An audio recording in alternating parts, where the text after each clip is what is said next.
multidões no vale da decisão, no dia do Senhor, no vale da decisão. Joel 3, do 9 ao 10, amém? Esse é o nosso tema dessa noite, tema dessa conferência, tá aí, ó. Joel 3,14, ó, multidões no vale da decisão. Às vezes é até complicado ministrar quando é o mesmo tema, né? Porque acaba que o pastor Agno já falou ontem, pastor Xavier, Zedequias, mas prometo que eu vou ser o mais sucinto possível, amém, queridos? Amém? Vamos lá. Multidões no vale da decisão. Como bem falou o pastor Xavier, esse texto em si, por vezes ele é muito usado nesse sentido de vamos decidir por algo. Como foi no caso dele, né, a palavra rema dele, tomada de decisão, tomada de atitude em si. Mas no sentido ali do texto mesmo, ele é uma palavra de alerta para todos nós. Ele é uma palavra de juízo, vamos dizer assim, olha, preste atenção. Qual é o contexto do livro de Joel? O livro de Joel, um dos livros aqui dos profetas menores, ele começa falando de uma praga que se deu ali na área de Israel. Uma praga de gafanhotos. Veio uma praga de gafanhotos, veio vários gafanhotos, né? Vocês lembram? A gente ministra muito isso aqui em oferta. Veio o gafanhoto, o migrador, eu não sei a ordem deles, comeu tanto. O que deixou o migrador, veio o cortador, comeu do tanto. E o que deixou o cortador, eu sei que por fim, vem um destruidor e pega tudo. Esse é o contexto. E o que acontece? Isso lá em Joel capítulo 1. Joel, você lê rapidinho, são 3 capítulos só. Joel capítulo 1. E o povo começa a clamar a Deus, certo? Para que ele tire aquela praga, para que ele remova aquela praga. E Deus promete trazer restituição para aquele povo, porque esse é o nosso Deus. Eu falei disso aqui na nossa formatura. O nosso Deus é um Deus que faz novas todas as coisas, sempre. Ele é um Deus de restituição. Quando todos pensam que tudo está perdido, vem a restauração de Deus. E assim se deu. Lá em Joel capítulo 2 é prometido que Deus traria restauração para aquele povo. Que viria as pessoas de longe, 2 e 3, né? Que viria as pessoas de longe, enfim.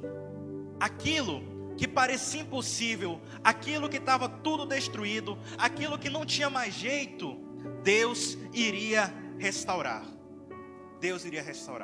Mas aí a gente entra agora no nosso ponto aqui, do porquê desse versículo do 3,14. Deus prometeu restaurar, mas lá em Joel capítulo 3, ele pede também o quê? Uma tomada de atitude. Ele pede que o povo tome uma atitude frente a tudo aquilo. Ele já tinha prometido, olha, vai ter restauração, mas preparem-se,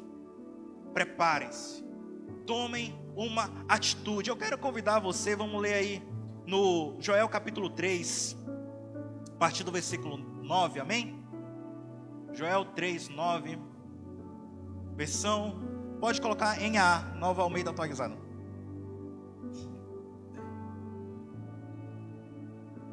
João, ó, é porque com J, né? É tudo J pequeno é João.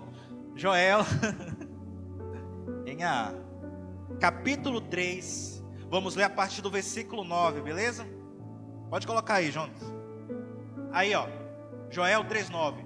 Proclamem isto entre as nações. Ou seja, Deus, ele tinha prometido que iria restaurar, aquela praga de gafanhotos ia passar, mas ele pede que o povo tome uma atitude. Qual era essa atitude? Primeiro, olha aí, ó, declarem isto entre as nações, declarem guerra santa e convoque os valentes, que todos os homens de guerra se apresentem e se preparem.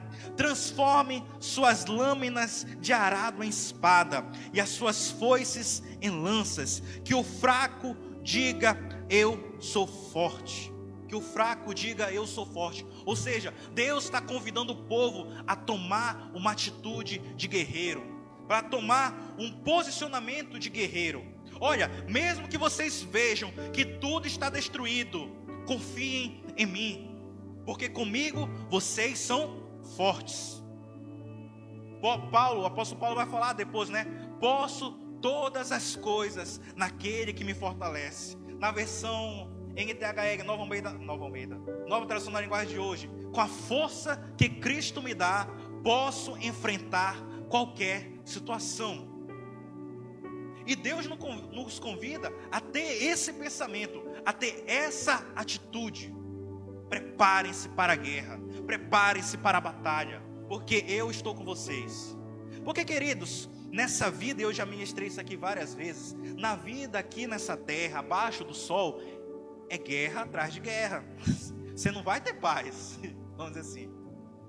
O Ezequias, eu lembro muito na célula, ele sempre falava isso: nós temos que viver em guerra, mas em paz. O cristão, ele vive dessa forma, é em guerra todo tempo, é em conflito todo tempo, mas Deus nos dá uma paz que excede todo entendimento, que vai acima de toda e qualquer situação.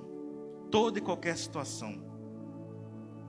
Mas voltando, ele pede que nós tomemos uma atitude de guerreiro.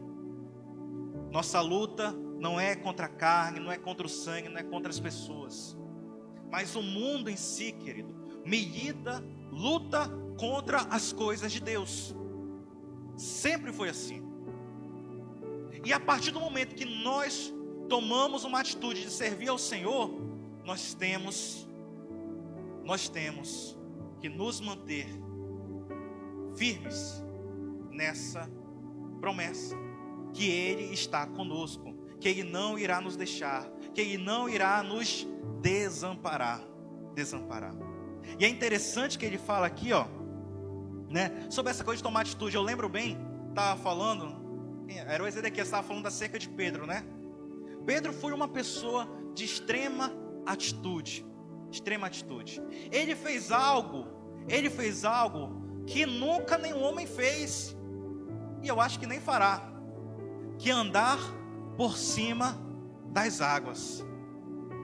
Todos os outros discípulos, vamos dizer assim, tiveram a mesma oportunidade. Viram Jesus vindo, ficaram com medo. Pedro também ficou com medo, só que Pedro tomou uma atitude. Jesus, se é o Senhor mesmo, me pede para ir até aí que eu vou.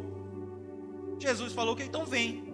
E Pedro foi lá, tomou atitude, assumiu uma postura: eu vou, pela palavra de Jesus eu vou. Claro, depois teve aí todo o problema, né? Ele olhou para o lado, tudo e tal. Mas fato é que ele tomou uma atitude e ele foi. Queridos, quando nós tomamos a atitude, quando nós assumimos essa postura de fortes em Deus, nós podemos enfrentar toda e qualquer situação, queridos. Toda e qualquer situação. O contexto geral do texto é o que? Se preparem, porque vocês estão entrando numa guerra. Vocês estão entrando num campo de batalha. Vocês vão conquistar coisas, mas essas coisas vão vir através de batalhas. E aí que vem multidões no vale da decisão. A palavra logos desse texto, lembra o pastor Xavier falou? Logos desse texto, isso aqui, essas multidões são inimigos que se levantam contra o povo. Deus fala: olha, preparem-se, porque tem multidões e multidões no vale da decisão. É o vale, tem outro nome esse vale, esqueci agora. Vale de Josafá. Vai ser futuramente o vale do Armagedon. Ou seja, ele está falando aqui, olha, se preparem, porque tem muita batalha, tem muita coisa. Vocês vão conquistar, mas se preparem, porque há multidões e multidões para vocês vencerem. que são essas multidões? É tudo aquilo que milita para te tirar de Deus, para te afastar de Deus. O mundo em geral, comportamentos, pecados, trabalho, estudo, são multidões e multidões de coisas que tentam nos tirar de Deus. Mas em nome de Jesus, elas não irão prosperar contra nós, queridos. Não irão prosperar contra nós, não prosperarão contra a igreja. Ainda que se levante multidões e multidões contra a igreja, não irão prosperar. A igreja continuará avançando. Época da pandemia, né? Época da pandemia. Aqui, ó, sobre a época da pandemia eu tenho um lugar de fala para falar. Época da pandemia eu tenho um lugar de fala. Foram multidões e multidões de coisas se levantando contra as igrejas. Não é verdade? E era igreja fechada, e a gente não tinha estrutura para fazer live. Isso aqui nunca foi pensado. Quando eu assumi a igreja, não estava em nenhum plano fazer live. Não estava. Eu tenho hoje, eu não tenho não, que eu perdi todos os meus arquivos. Eu tinha todo o cronograma de quando eu assumi a igreja, as coisas que eu queria implantar. Mas não estava lá live. Mas o que aconteceu? Foram levantando multidões contra a igreja, mas com a força que Cristo nos deu, nós criamos aqui um ministério de mídia poderoso. O ministério de mídia, queridos, que tá igual assim, igrejas grandes. Você vai em igrejas maiores, não tem essa estrutura que a gente tem. Não tem a qualidade que a gente tem. Mas por quê? Porque Cristo está conosco. Da mesma forma na sua vida, ainda que se levante multidões, Cristo está com você. Tem um ponto bem interessante aqui, ó. Eu não anotei o versículo. É o transforme suas lâminas em arado. Eu acho que é o 10, né? Coloca aí o 10. Olha aqui, ó. Transforme as suas lâminas de arado em espadas, e as suas foices em lanças. Que digo fraco, eu sou forte. Queridos, aqui tem um negócio muito interessante. Olha aí o que ele fala. Transforme suas foices de arado em espadas. Transforme foices e arados em espadas e lanças. O que ele está falando aqui? Olha, peguem as suas coisas do dia a dia e façam disso armas. Aquela época era uma sociedade rural. O que eles usavam naquela época? Lâminas, arado, foice, essas coisas assim. Como nós podemos trazer isso para o nosso dia? Queridos, Deus te deu já tudo o que é necessário para você vencer. Deus já te deu todos os teus dons, todas as tuas qualidades. Você já está pronto para fazer o que Deus quer que você faça nessa terra. Ele já te deu tudo o que você precisa. Você não vai precisar reinventar a roda. Às vezes a gente fica chateado. Por que Deus me fez assim? Eu não queria ser desse jeito, eu queria ser melhor. Se eu fosse de tal jeito, eu poderia servir melhor a Deus. Não, querido. Deus te usa do jeitinho que você é. Tem uma frase, é de um texto, eu não sei, eu vi no TikTok recente, algo mais ou menos assim. Era como se fosse uma conversa de Deus com uma menina que estava nessa situação. Que ela estava nessa agonia, que ela queria ser usada por Deus, mas ela se achava incapaz. Aí Deus responde assim para ela: eu lhe criei perfeita, ó obra teimosa. Eu lhe criei perfeito. Eu não erro. Eu não erro. E isso é a verdade. Isso é a verdade. E ele conclui, né? Nesse vídeo é muito bonito. Depois eu vou mandar lá no grupo. É um videozinho, não chega nem a ser 30 segundos. E ele conclui: vem comigo, que nós vamos viver grandes aventuras juntos, com aquilo que eu te dei já. É isso. Às vezes a gente fica nessa teimosia. Não, eu queria ser diferente, eu queria ser assim. Poxa, se eu fosse igual fulano, aí sim eu ia ser usado por Deus. Se eu fosse daquele jeito, se eu falasse daquela maneira. Não, Deus já te deu tudo o que é necessário. Tá aí, ó. Olha, pegue lá os seus arados e transforme em lança. Pegue suas cadê? Transforme as suas lâminas de arado em espada. Pegue as suas lâminas de arado e transforme em espada. Pegue suas foices e transforme em lanças. Pegue as coisas que você tem já hoje e use isso para o Senhor. Use isso para tomar uma atitude para Deus. É isso que Ele fala para nós essa noite. Ele nos criou completos. Ele não erra. Ele não erra. E com a força que Cristo nos dá, nós podemos enfrentar todas as situações. Porque por mais que sejamos fracos, queridos, por mais que sejamos fracos, Ele está conosco. Porque como Ele mesmo fala aí, diga o fraco, o quê? Eu sou forte. Multidões no vale da decisão. Ainda que multidões e multidões se levantem contra você, continue perseverando, continue firme, continue usando as coisas que Deus já te deu, e você vai avançar, querido. Você vai vencer. Coloca aí, multidões no vale da decisão, é o 14, né? O 14? Multidões no vale da decisão, porque o dia do Senhor está perto no vale da decisão. 15. O sol e a lua se escurecem, e as estrelas deixam de brilhar. Olha passando.